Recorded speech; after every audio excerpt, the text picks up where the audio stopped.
Chapter 7, Superman, How to Get What You Really Want. Through the process of writing this book, I have listened to a lot of music to help me focus. Most of this has been instrumental, techno to be specific.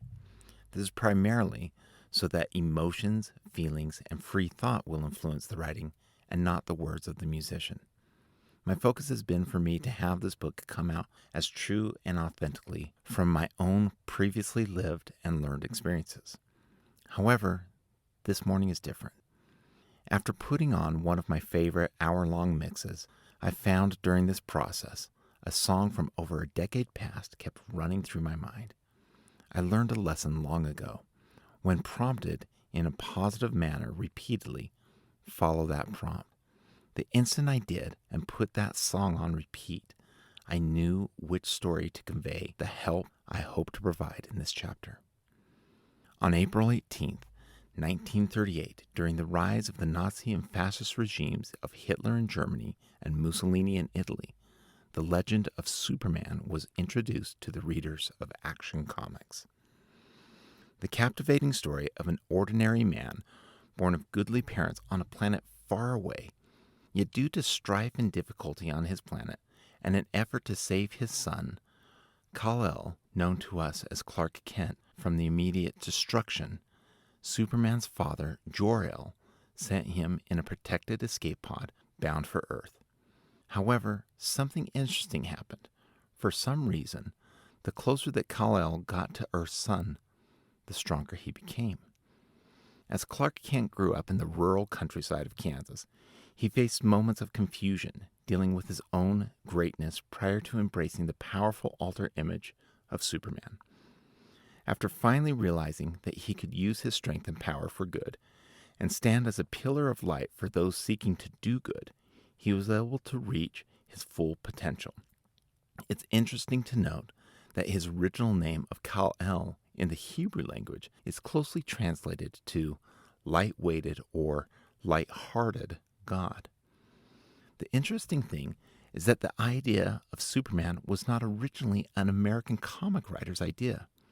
50 years prior, Friedrich Nietzsche, one of the most earth-shatteringly intelligent philosophers to have ever walked the earth, presented the concept of the Übermensch in his masterpiece book, Thus Spoke Zarathustra. In this classic novel, he defines the Superman as one who would consciously create and develop their own values. He considered this a superpower due to the difficulty of someone being able to self-create values that drive us to act, behave, and believe at the core of who each one of us is. Nietzsche did not define what those values should be, but rather that each of us could create the core values that are impactful for each of us in our own individual lives. Being the man who came up with the idea of he who has a why to live can bear almost any how, Nietzsche stated that this was a will to power, finding the will to move past the difficulties of the how and to meet the end goal of the why. An amazing idea for sure, yet flawed in only one crucial way. We are not able to create our own core values. They are seemingly already infused in our DNA, or at least the DNA of our thoughts. Both Sigmund Freud and even more so Carl Jung realized that these core values are deeply embedded in the root of each of our unconscious minds. That by searching within ourselves and discovering what our own personal core values are, we can develop and utilize the superpowers that hide within them. Just as Kal-El gained strength the closer he came to the sun, we grow stronger the closer we come to the enlightenment of our own core values. It is my assumption that part of the reason the knowledge of the core values gives us so much strength that we call upon during the dark and difficult times of our lives is that it helps us to know who we truly are.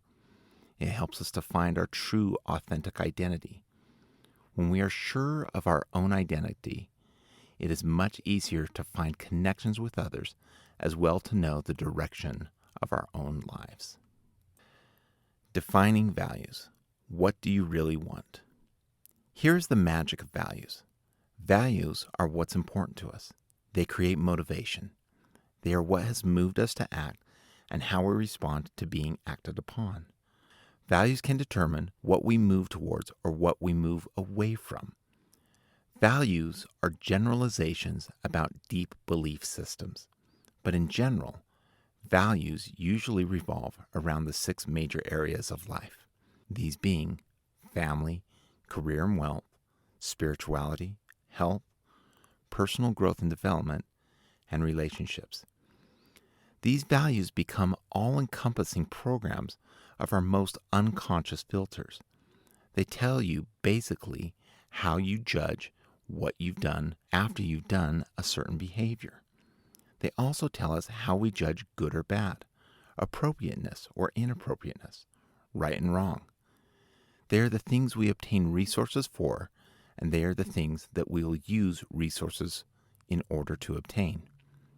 When we are completely in line with our own values, our goals become easier to achieve. The problem is that sometimes there is an incongruity or conflict amongst the values we hold. Communication may be very important to you. Relationships may be very important to you. Maybe health and fitness is the most important thing to you. But why? Why are any of those things that are important to you important to you? It's probably because of the something that we can find when we dig just a little bit deeper, closer to the core of who you are, closer to the light of who you are.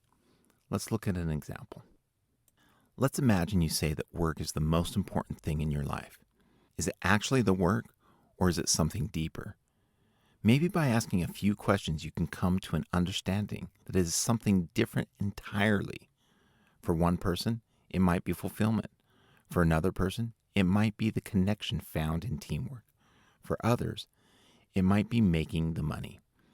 In this instance, where money becomes important to the person, it might not actually be the money that is important to them, but what the money can buy, do, or give them. In this instance, money represents the energy of the work that money does. It could be that money to one person represents the recognition and respect from others. For someone else, money could represent the freedom of worry from paying bills or having their needs met. For another, it could be the feeling of being loved when money is given to them as a gift. It is different for each person. Therefore, money can be a nominalization that represents the energy of work, and yet it's possible for a person to have money as one of their core values, and that be okay. In terms of their values levels, it may be very important for certain people to make money. Other people aren't motivated by making money at all. Values serve as an evaluation criteria that govern all human behavior. It's the difference between thought and action, good or bad, right or wrong. Do I like them or don't I like them? We are all driven by these values that act as filters in our lives at the unconscious level. By bringing these values to our consciousness, we can align with ourselves and move past the negative in life and strive for the life we truly want. The exact process of how to discover someone's core values correctly and efficiently without our own words or actions influencing the person's values we are trying to elicit takes a little bit of work. He who saves one life saves the entire world. 1 year prior to the economic fall of the Great Depression in the United States, a 20-year-old man in the newly formed country of Czechoslovakia married a beautiful young lady. Her father gave them a large amount of money with the hopes that he would buy a nice apartment or a small house to provide a safe roof over his daughter's head. Arrogant, money-hungry, and looking for a way to get ahead, he instead spent the money on a new high-end car. After failing to find early success in business on his own, he joined a group that was tied to an up-and-coming economic and political party from Germany. By forming relationships with those in the Nazi Party, he had been able to eventually open his own business, provide goods that were beneficial to the German World War II movement, as well as act as a low-level spy for them. However, something strange and unexpected happened. A work program opened that allowed the German-supported business to hire Jews from the Krakow, Poland ghetto to perform hard labor. This was an economic boom for the man and his business, yet difficulties and setbacks were not absent. He took advantage of this situation and moved nearby the ghetto.